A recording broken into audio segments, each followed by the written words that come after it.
promise, crowned as a teenager, intelligent, multilingual, and capable. But somewhere along the way, he decided the royal wine cellar was more useful than the treasury, and started governing from the bottom of a goblet. Wenceslaus developed a reputation for hosting multi-day drinking sessions, where policy decisions were made between rounds of mead and inappropriate limericks.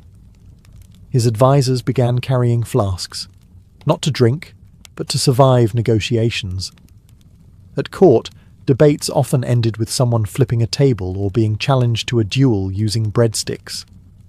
He also developed the charming habit of streaking through the castle, sometimes mid-meeting. One chronicler records Wenceslaus delivering royal edicts completely naked, except for a sword belt. His justification? Clothes are for the timid. Hard to argue with that kind of logic, when the guy with the crown also has a longsword and no pants. Romantically, he favoured barmaids, laundresses, and occasionally nobles' wives, though he seemed more invested in their beer recommendations than their feelings. Affairs weren't scandalous at his court. They were practically job interviews. One noble accused him of seducing his sister. Wenceslaus shrugged and offered him a drink. Eventually, the Holy Roman Empire decided they'd had enough of his royal vodka and removed him as King of the Romans, a polite way of saying, "You're fired, but we're pretending it's political." Even his own brother called him useless, undressed, and usually unconscious. Still, Wenceslaus somehow reigned in Bohemia for decades.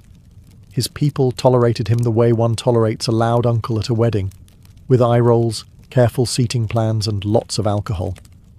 In the end, he left behind a shaky kingdom, a flooded wine cellar, and a royal legacy best summed up as, he ruled like every day was his last hangover. Henry VIII of England is what happens when unchecked power meets unchecked hormones. He ruled from 1509 to 1547, and spent most of it either getting married, getting divorced, or getting mad at the Pope for not supporting his questionable dating decisions. You've heard the rhyme, divorced, beheaded, died, divorced, beheaded, survived. But that barely scratches the surface of Henry's royal rom-com turned horror series. Let's start with Catherine of Aragon, wife number 1. After 20 years of marriage, Henry decided God was mad at him for not having a male heir. Naturally, the solution wasn't introspection. It was annulment, excommunication, and the creation of an entirely new church. He invented Anglicanism just to date someone else. That's not devotion. That's pettiness with a cathedral.